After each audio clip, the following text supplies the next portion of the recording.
चल देखो देश हमारा रे, जा कोट पदम उजियारा रे। चल देखो देश हमारा रे, जा वो सत शब्द जनकारा रे। चल देखो देश हमारा रे, जा उजल भंवर गुंजारा रे। चल देखो देश हमारा रे, जा चौर सुहंगम डारा रे। परमात्मा आपको शिक्षित करना नहीं चाहता था। सतयुग से लेकर और इस कलयुग तक, कलयुग के 50 वर्ष से पहले तक, आज से कोई शिक्षित नहीं था, क्योंकि इस शिक्षा ने हमें अभिमानी और बेईमान बना दिया।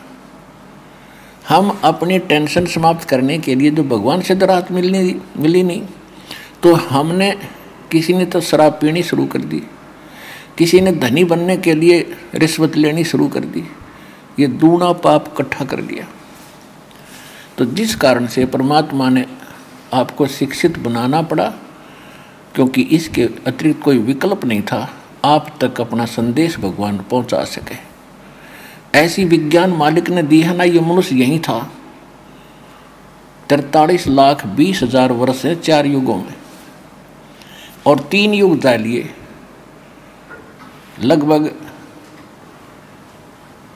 लगभग 40 लाख 39 लाख वर्ष जा चुके एक चतुर्युगी के। तो अभी तक हम शिक्षित नहीं हुए, क्योंकि परमात्मा नहीं बनाना चाहता था आपको बेईमान, अहंकारी, अभिमानी। और अब ये शिक्षा इसलिए देनी, और ना उससे पहले कोई इसी विज्ञान बना सका जो आज बन रहे हैं। कंप्यूटर हैं, इंटरनेट सिस्टम बना दिया, मोबाइल बनवा दिया अपने बच्चों के लिए। अब ये 10 वर्ष से उरे ढूंढा ठाया परमात्मा ने। ये गॉड गिवन बुद्धि है, या किसी मनुष्य की खोज नहीं है। और परमात्मा ने इसलिए दिया कि सब बच्चे मेरे इस ज्ञान को रह रह कर देखेंगे, प्रमाणों को मिलाएंगे, और फिर चलते फिरते काम करते करते मेरी महिमा सुना करेंगे। क्योंकि हम बिजी घने हो गए, बहुत हम व्यस्त हो गए। काम तो बहुत कम हो गया, क्योंकि मशीन से सब काम हो रहा है, और फिर भी हम व्यस्त इतने हैं, समय नहीं किसी के पास भगवान की 2 घड़ी भक्ति करने का। इस विज्ञान ने चक्कर काट दिया, इस माया की हवस बढ़ गई हमारे अंदर। तो इस ज्ञान से इस माया के जोड़ने की हवस कम होगी और भक्ति की हवस जागेगी, और तब ये आत्मा परमात्मा की भक्ति में दृढ़ता से लगेगी। तो उसके लिए भगवान ने ये समय सेलेक्ट किया, और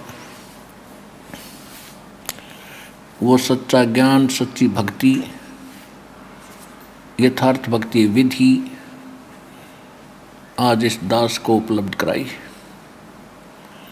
और साथ के साथ अभी सन 1994 में दास को आदेश हुआ था दीक्षा देने का। अब उसके तुरंत बाद ही 5-7 वर्षों के बाद ही ये टीवी चैनल बन गए और इनकी बाढ़ सी आ गई।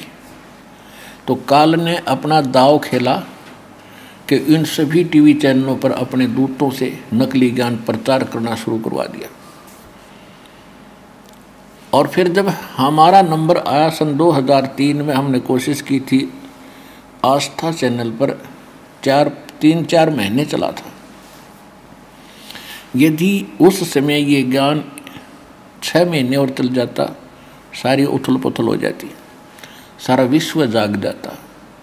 तो इन नकली संतों को, इन नकली आचार्यों और शंकराचार्यों को चिंता बन गई कि अगर ये ज्ञान जनता तक पहुंच गया तुम्हारी छुट्टी।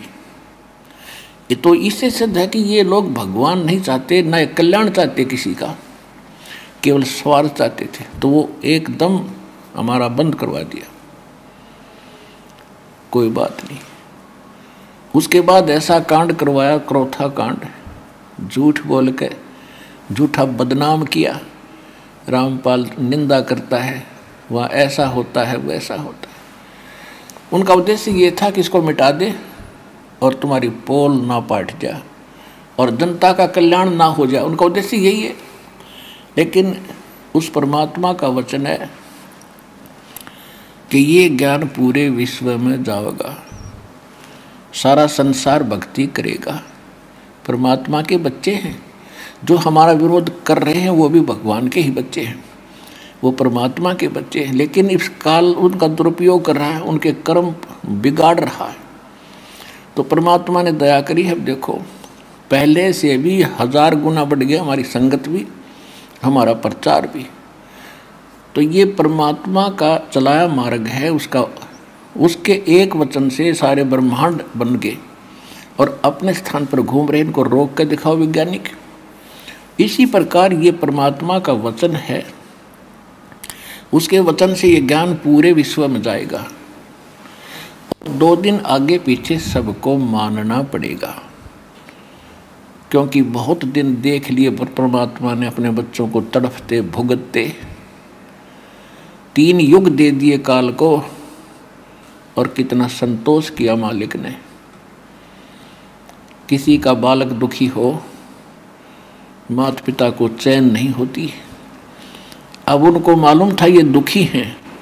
सतयुग त्रेता द्वापर में भी दुखी थे, लेकिन इतने नहीं थे जितने कलयुग में हो गए।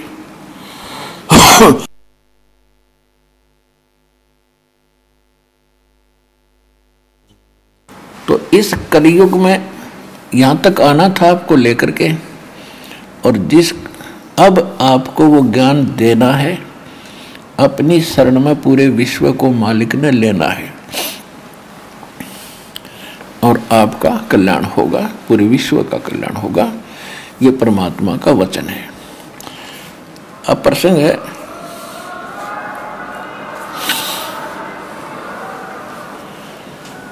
अब विश्व में कोई जीव सुखी नहीं है आज के दिन, और जो साधना वो करते थे वो भी फेल हो ली, क्योंकि वो करते करते दुख आ गया आप पे, तो वो साधना ठीक नहीं। भगवान की भक्ति से दुखी व्यक्ति सुखी होता है, और करते करते दुख हो रहे, पैर टूट गए, तो वो भक्ति नहीं है, साधना नहीं है, और वो भगवान नहीं है जिसकी आप साधना करते थे। तो अब परमात्मा ने वो रजा बख्शी है कि यथार्थ ज्ञान इस दास को दिया है, और सन 1994 से लेकर आज तक लगभग 20 वर्ष हो गए हैं। तो यही ज्ञान प्रारंभ से दास कहता आ रहा है, और सन 2000 के बाद सदग्रंथों को देखा है दास ने 2001 में। तो उस समय सदग्रंथों में देखा तो जो ज्ञान पहले दास बताता आ रहा था और जो मंत्र नाम पहले से दे रहा था, वो इन सदग्रंथों में जो के तो मिले, तो और उमंग और खुशी का ठिकाना नहीं रहा कि परमात्मा इन सदग्रंथों से अगर आपका ज्ञान मेल खा गया तो आपके बच्चे आपको पहचान सकेंगे। अन्यथा यदि हम ज्ञान सुनाते रहेंगे कबीर साहिब की केवल वाणी लेकर के या इन महापुरुषों की वाणी लेकर के, ये भगत आपको दृढ़ता से नहीं मान पाओगे। फिर ऐसा ज्ञान दिखाया दाता ने, सारे वेद गवाह, सारे सदग्रंथ परमात्मा बता रहे हैं Kabir is God, Kabir is God. कौन कबीर? वो धानक कबीर, जुलाहा कबीर, जो काशी के अंदर 120 वर्ष रहे, अपना ज्ञान प्रचार भी करते थे, सारे ब्रह्मांडों का संचालन उस झोंपड़ी में बैठकर करते थे और हमें ज्ञान भी देते थे। वो प्रत्येक युग में ऐसी लीला करते ही करते।